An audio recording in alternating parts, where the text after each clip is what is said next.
رشوه و ریا عوض نخواهم کرد. و همان روز که اندر طاقه چپه گدای آسمان ابری برلیان نمی ریزد، مرشد می رسد و می گوید ای برادر، رسالتی تو گدایی نیست، برخیز. دست و بازوان تو حالا اقتدار آفریدن دارد. فکرهای سلامت تو نقشه زندگی زیبا کشیدن دارد. یعنی همان روز که در حقه دلها کینه و بغضهای زنگ بسته مهرهای آهری میگردند، شبهه های چون شبح لرزان اعتماد و باوری میگردند. آره، آن روز که با چرچه صباحی تلفن خلاص خواهم خورد از اسارت اندیشه های تاریک. آره، آن روز که چشمانم را با تماشای همین منظره ها می کنم تبریک. و باز می پرسم خود قضاوت بکن اینک ای دوست، بهار کی می آید؟ دوست با سادگی صادقانه می گوید بهار از پسی دی می آید.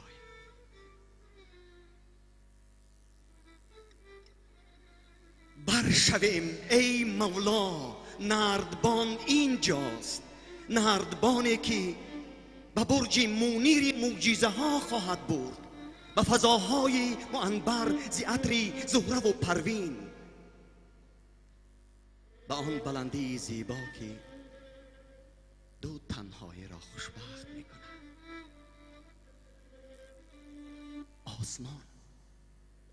آسمان یک چشمه از تماشای قلب‌های برهنه لذت خواهد برد. برخیز ای مولا، در پایان حاسد عمر عزیزش را بر شماریدن نقص کسان می بخشد. پدری بدمست بر سر بچه های لرزانش موشت می کشد. طفلی دریده کفش با کتفان خمزدهش بارکش بازار است. بیمار در خوابهای نحسش فریاد می زند. خانم ساعتها در حواشی چشمش خط می کشد با 7 قلم. در حواشی چشمش خط می کشد به 7 قلم، اما چشمهایش بی سواده. در نگاه های کسی یک خصومتی کهنه به زندگی سیاهش ادامه می بخشد. خاموش ای دل، از این شمار چیزو کجاست سمت نکویی؟ تو هم نمیدانی، تو هم نمیدانی که زندگی را چی محتوایی است. تو هم نمیدانی که زندگی چی محتوایی دارد. تو هم به زخمی کسی محرمی نخواهی شد. برشویم ای مولا، نردبان اینجاست برای خوردن زردالوی مهتابی، برای دیدن 2 بیضه کوچک در آشیانه بلبل، برای باز شدن، دوست داشتن، بودن. برشویم ای مولا. بسیار تشکر استاد ارجمند حضرت ابوالمعانی بدیل. برای برادر عزیزم میگوید که ای ظفر شیفته نصرت فرخ فالت، چمن فتح تبسم کده اقبالت. یا رب از فرط سعادت به دعای بدیل کند اقبال ازل تا ابد استقبالت. و حافظ هم میگوید که یا رب این قافله را لطف ازل بدرقه باد، لطف ازل بدرقه و همراه ره و رهنمون استاد مهرافزون و همه شما باشند. رئیس صاحب عزت ما از ما سوال کردند که چند نفر خویش دارید که در قصر ارباب دعوت شوند و شرکت کنند در صحبت. ما گفتم 7 میلیارد نفر.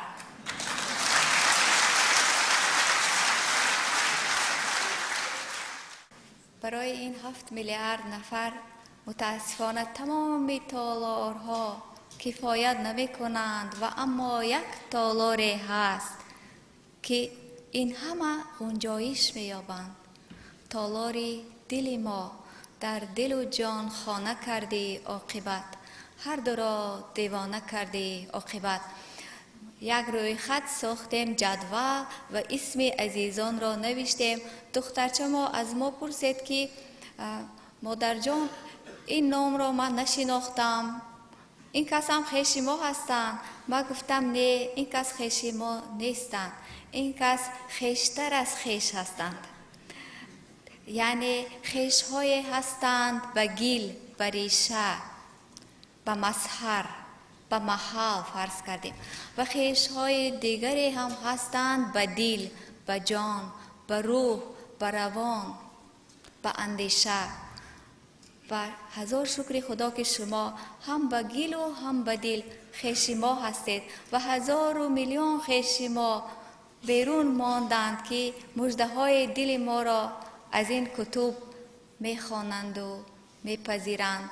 من اینجا بزرگ سالاران را میبینم، مثل استاد عطاخان سیف‌الله‌یف، مثل پدری عزیزی ما که از زرافشان آمدند، حاجی طاغبای کریم،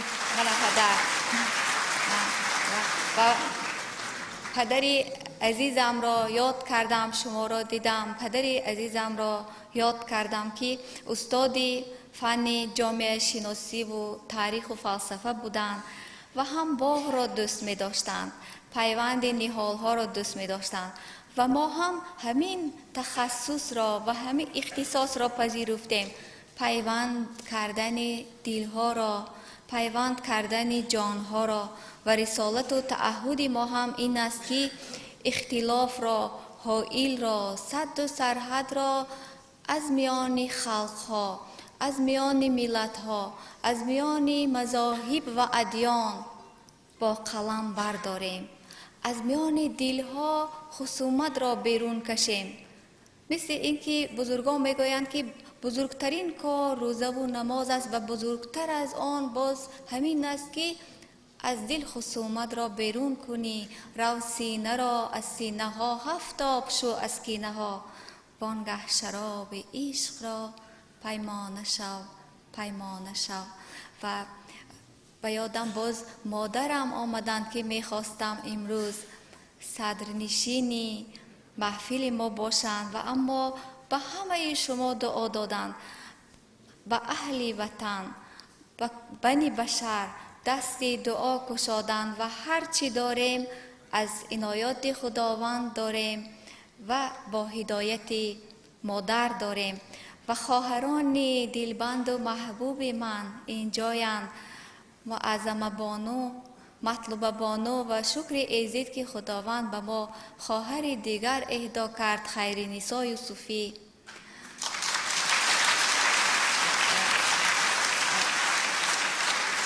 برادران عزیز من، برادران دلبند من، شما خواهر ما هستید، برادران جان پیوند من، فرزندکان من اینجا هستند و یک آدمی که تازه از کارگاه آفرینش از اون از درگاه ربانی آمده است و 1 سال دارد به شادباد ما آمد. سهیل از نبیرچه ما، دختری شاهانه و مسعود جان، از گنبد 6 خانه، از گنبد 9 خانه آواز سهیل آمد. تو میشنوی یا نه؟ آواز سهیل آمد. عالم صدفستان بود، از یک صدف خوشبخت چون خنده دردانه آواز سهیل آمد. این کودک یک روزه بر تو خط پیری داد ای دل دل دیوانه. آواز سهیل آمد.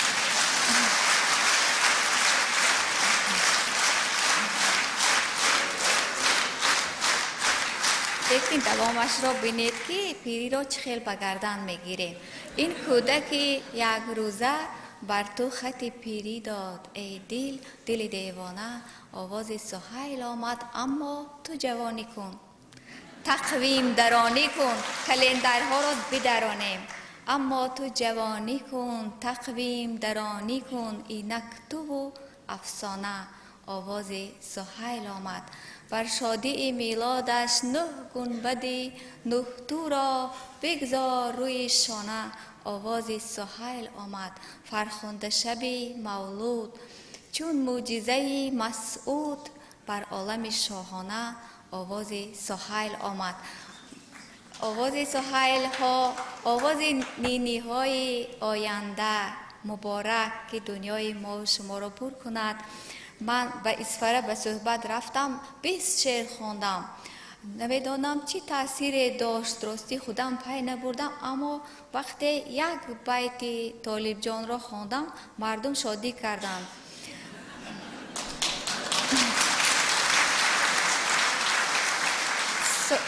برای نبیره چشان گفتن سهیلا ای سهیلا ای سهیلا، منم مجنون و بیبی تو لیلا.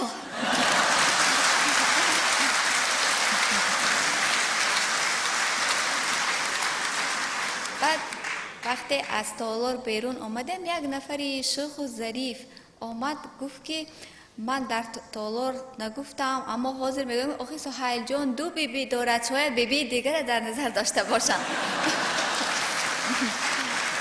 با اجازت شما طالب آذرخش را به صحنه میخوانم.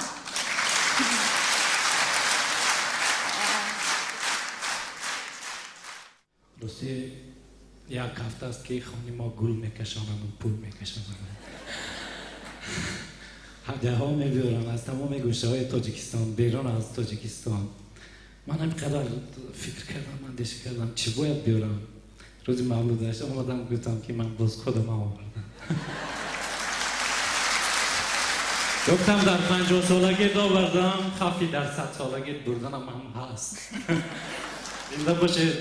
امروز هم در این تالار، در این قصر محبت ملت و قصر سعادت ملت، قصر ارباب سیاست، قصر ارباب محبت، قصر ارباب سعادت و قصر ارباب هنر، باز خودم را آوردم به پای بوس شما. زنده باشید، خوش آمدید، مبارک باشید. البته اینجا همراه من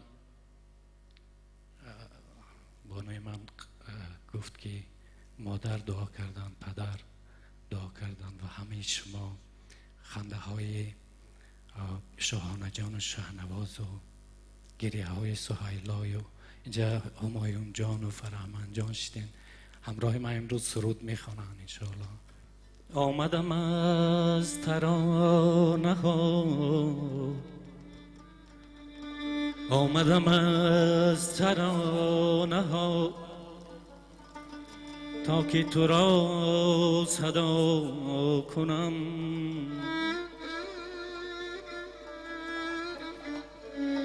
آمدم از ترانه ها تا که تو را صدا کنم. نام تو را به لب برم، حرف تو را نوا کنم. نام تو را به لب برم، حرف تو را نوا کنم.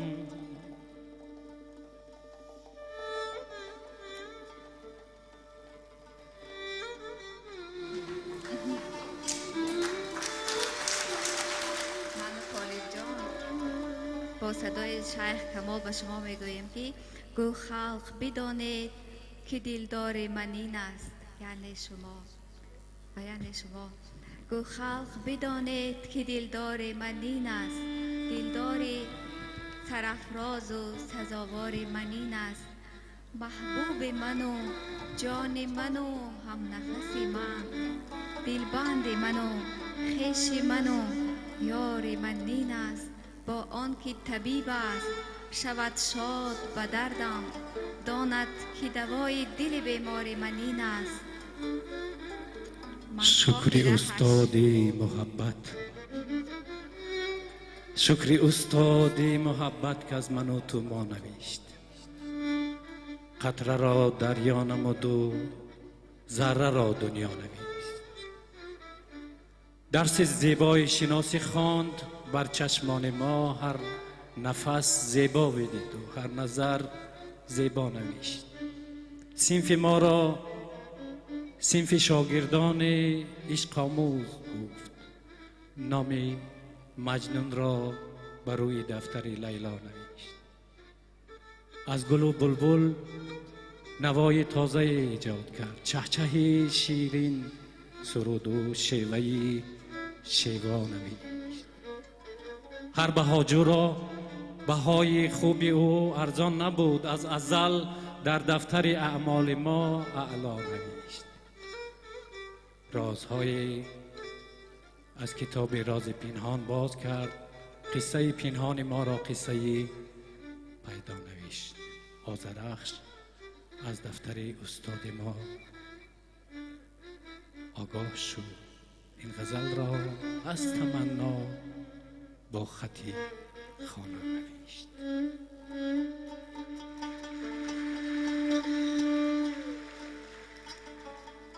گویم ار دیده به سوی تو ندارم دارم جان و دل در خم موی تو ندارم دارم از خدا دولت وصل تو نخواهم خواهم از صبا مستی بوی تو ندارم دارم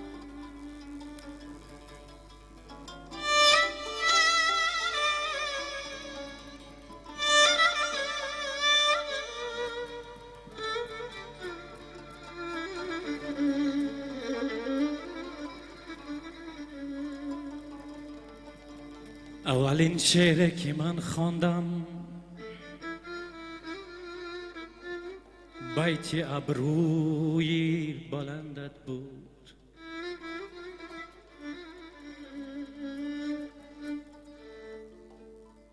بهترین آهنگ در ذهنم خاطری نازک پسندت بود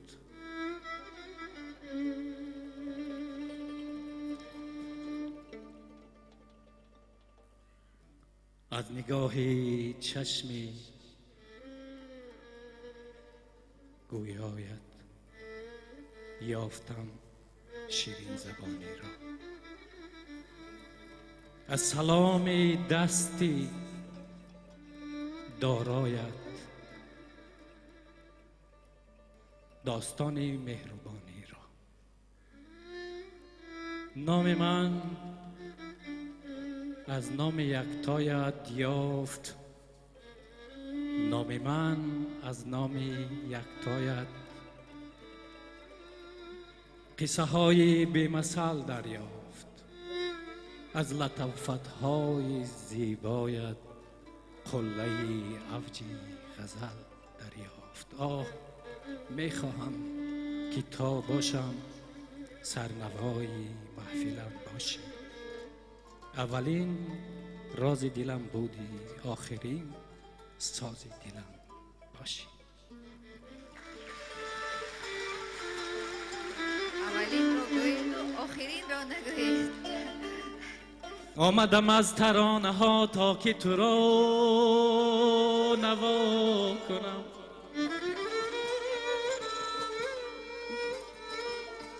نام تو را بلد برم حرف تو را نوا کنم نوا کنم نوا صدا کنم مهری تو ردی باد الها آمین بختت ابدی باد الها آمین دیدار عزیز تو چرد نامه ما بر ضد بدی باد الها آمین آمین کرده فرهمند جان مرمد همایون جان بیایید اینجا. آمدم از ترانه ها تا که تو را صدا کنم، صدا صدا صدا صدا صدا کنم، صدا صدا نوا کنم، نوا کنم نوا.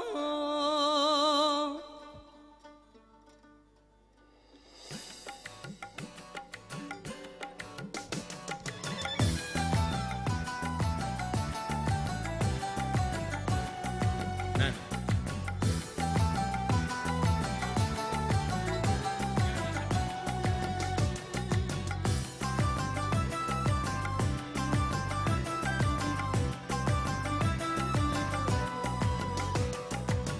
تو بهار می بیاید، همه گل همه ترانه، همه گل همه ترانه، همه گل همه ترانه، همه گل همه ترانه. ای بهار می سراید، همه گل همه ترانه.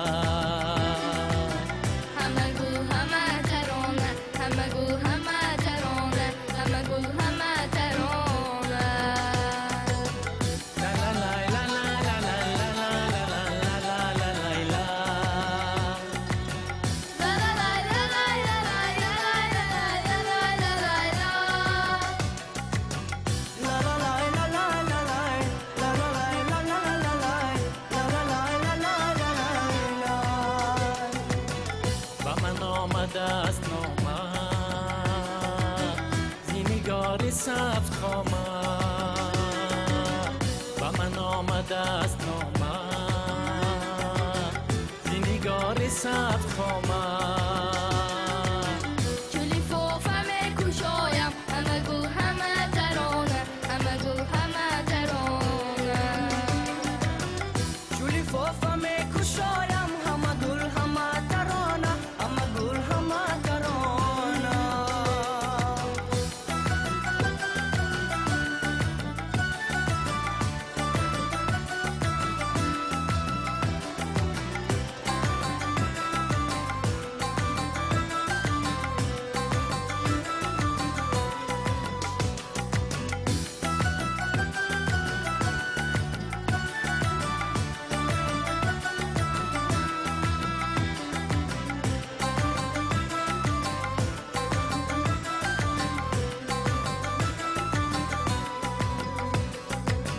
نفره اگر بپرسن کی بچند بچند بچند می درآیی، نفره اگر بپرسن کی بچند بچند بچند می درآیی. به هزار می درایم، همه گل همه ترانه، همه گل همه ترانه. با هزار می درایم، همه گل همه ترانه، همه گل همه ترانه. چو بهار می بیاید، همه گل همه ترانه. همه گل همه ترانه، همه گل همه ترانه، همه گل همه ترانه. ای بهار می سراید، همه گل همه ترانه. همه گل همه ترانه، همه گل همه ترانه، همه گل همه ترانه. همه گل همه ترانه، همه گل همه ترانه، همه گل همه ترانه. تشکر. به همه شما بسیار تشکر. سویتلانا پترونا، همسایه عزیزی ما سویتلانا پترونا کریینکا، شاگرد مادرم، برنده جایزه پرزیدنتی در رشته معارف، رقصشان با استاد خواجه‌زاد رقص ملک و فرشته بود.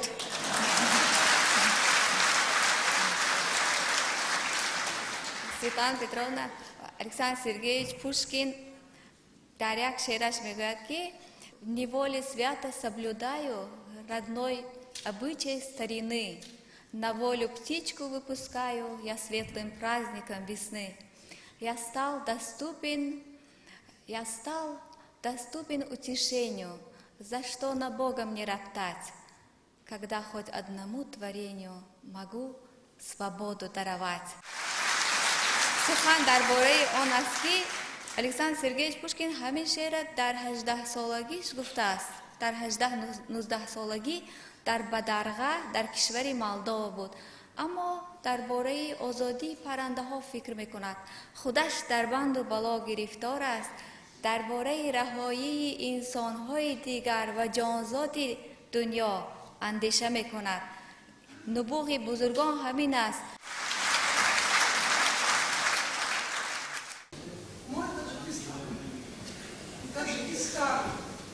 Земля моя родная, цвети, живи, плещи речной волной. Пусть я невинка на твоей ладони, но я горжусь, что я всегда с тобой.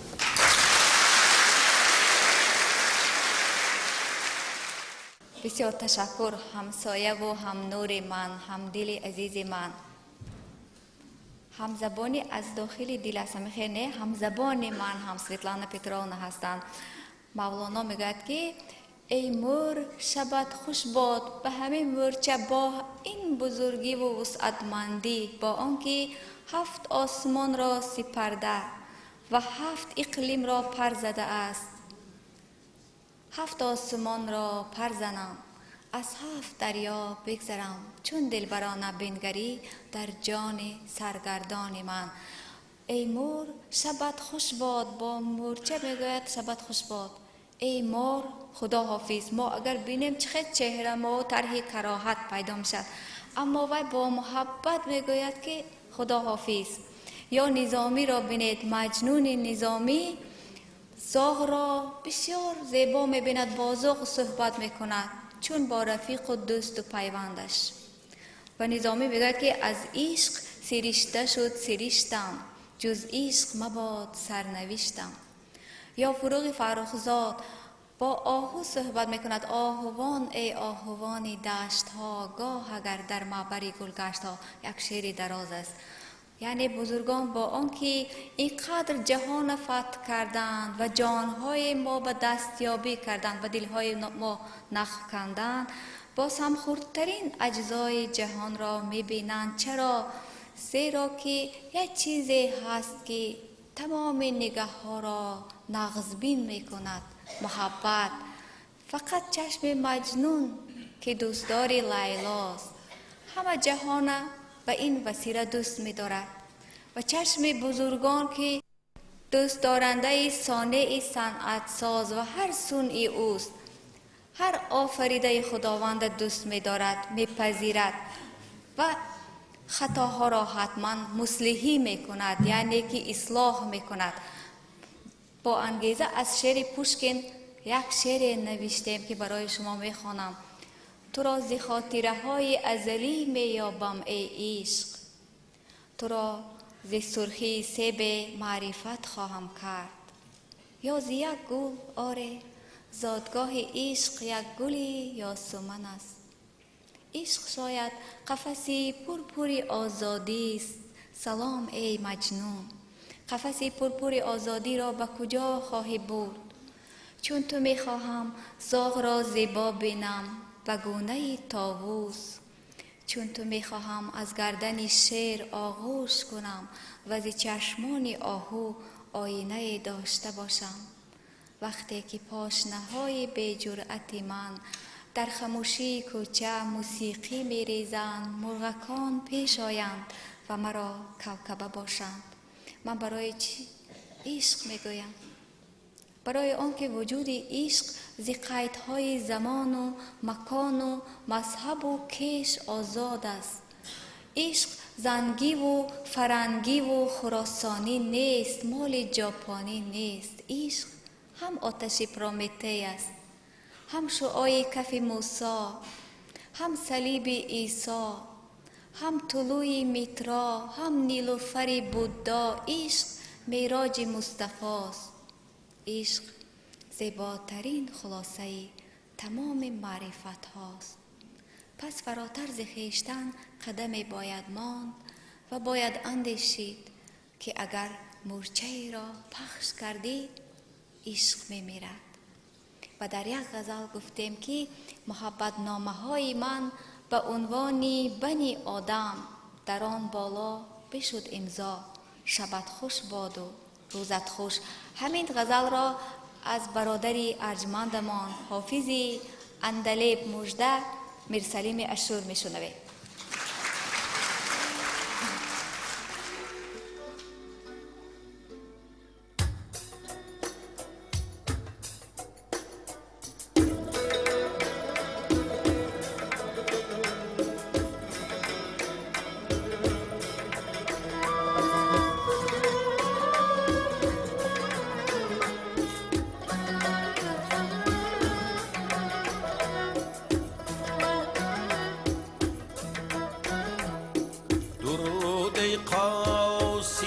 فردا شبت خوش باد و روزت خوش،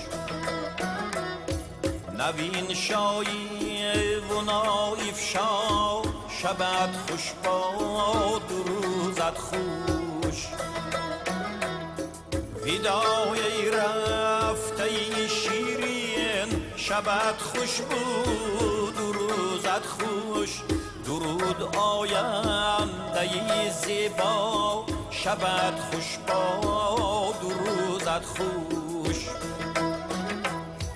درود آینده زیبا شبت خوش باد و روزت خوش.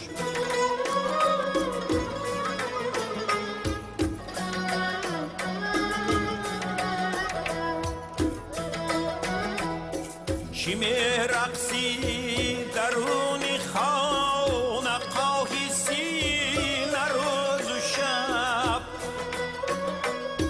دلی دل سالی که تنها شبت خوش باد و روزت خوش.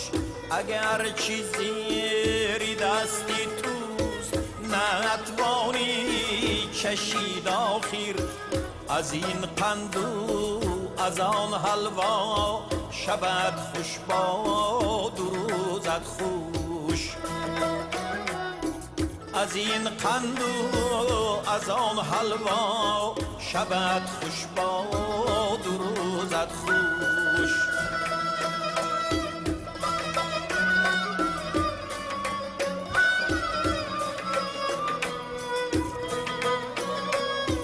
چی گل گردان چی عطر افشان چی جان و جان محبت رفت، با یادش نیست سلام نو شبت خوش باد و روزت خوش.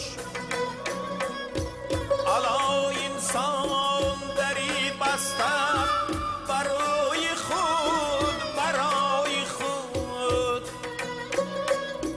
تو کیوانی شوی کیوان شبت خوش باد و روزت خوش. محبت نامه های من به عنوانی بنی آدم در آن بالا بشود امضا شبت خوش باد و روزت خوش. در آن بالا بشود امضا شبت خوش باد و روزت خوش. درود آینده زیبا شبت خوش باد و روزت خوش.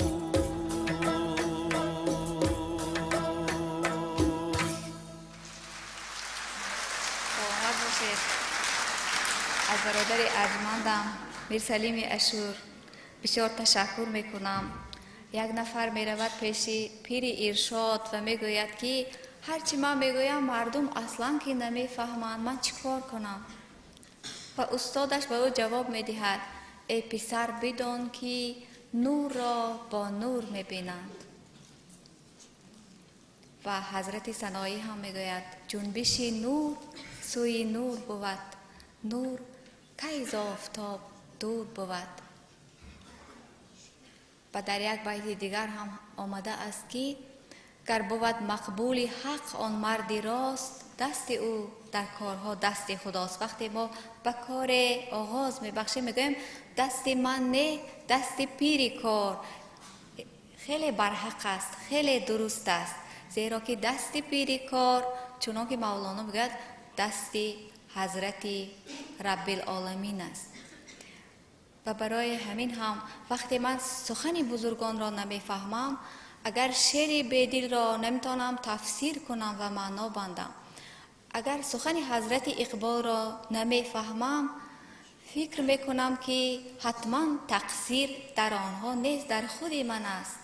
گناه از خود من است که به اون گنج خانه هنوز کلید را پیدا نکردم.